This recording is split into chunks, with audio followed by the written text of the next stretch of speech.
Benvenuta! Oggi Heavy Metal Heaven inaugura questo nostro nuovo spazio di lavoro celebrando i 20 anni dall'uscita di una validissima dichiarazione di indipendenza spirituale.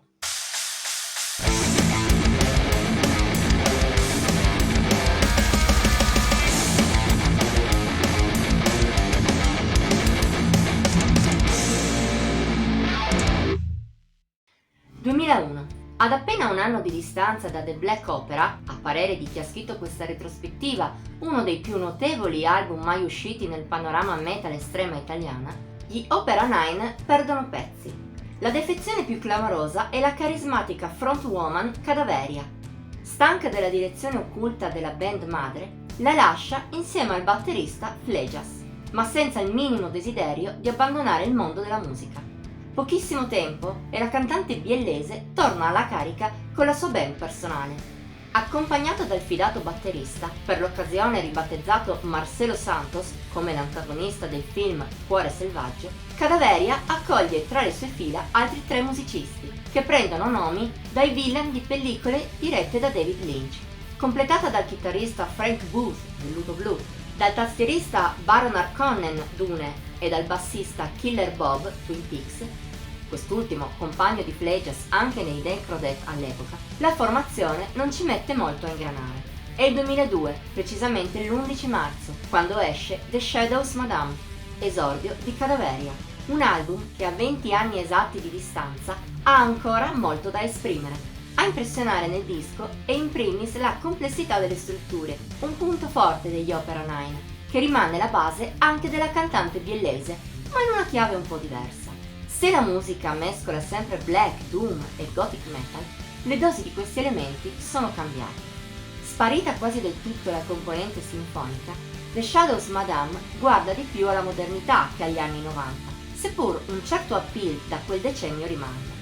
Inoltre il disco abbonda più di venature doom, come si può sentire per esempio all'interno di In Memory of Shadows Madame. E non solo, a tratti sono presenti anche influssi più particolari, provenienti a volte dal death, a volte persino dal metal più tradizionale. È un calderone in cui si mescolano tanti ingredienti, di norma però integrati bene tra loro in uno stile tanto inadatto ai puristi quanto solido e personale. Merito di una grande scrittura con le idee sempre ben chiare. L'unica eccezione a questa regola è The Magic Rebirth. In certi frangenti sembra puntare quasi al progressive metal, ma senza troppa convinzione. Pur essendo più che discreta di suo, rispetto al resto non incide troppo.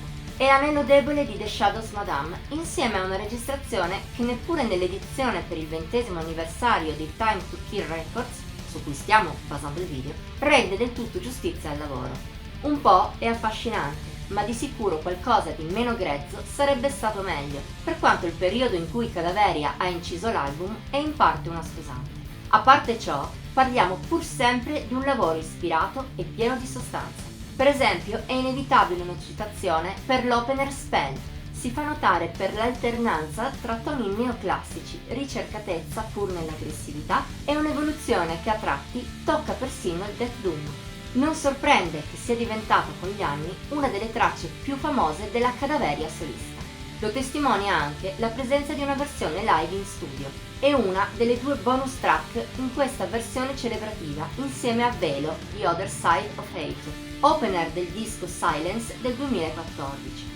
Se è difficile capire il senso di inserirla in The Shadows Madame, ciò non toglie che si tratti di un buonissimo ascolto.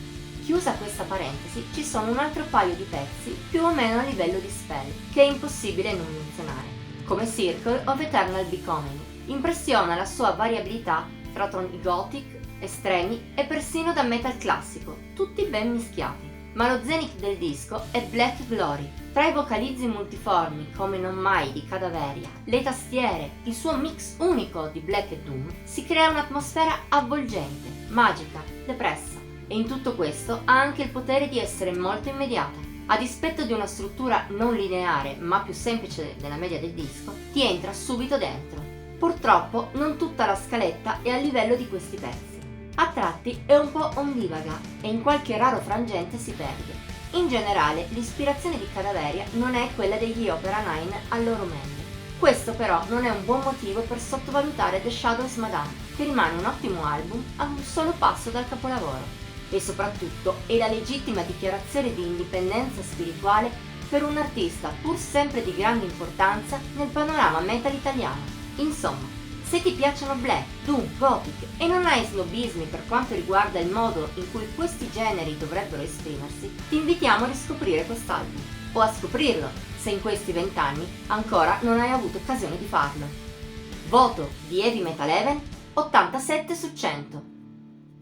Per oggi è tutto. Se ti è piaciuto questo video ti invitiamo a mettere il like, condividerlo e commentarlo. Puoi anche iscriverti al canale e cliccare la campanellina per rimanere sempre aggiornato sui nostri nuovi video. Inoltre ci farebbe piacere se ci venissi a trovare sui nostri social, Facebook, Instagram e Pinterest. Trovi il link in descrizione. Ci vediamo la prossima volta!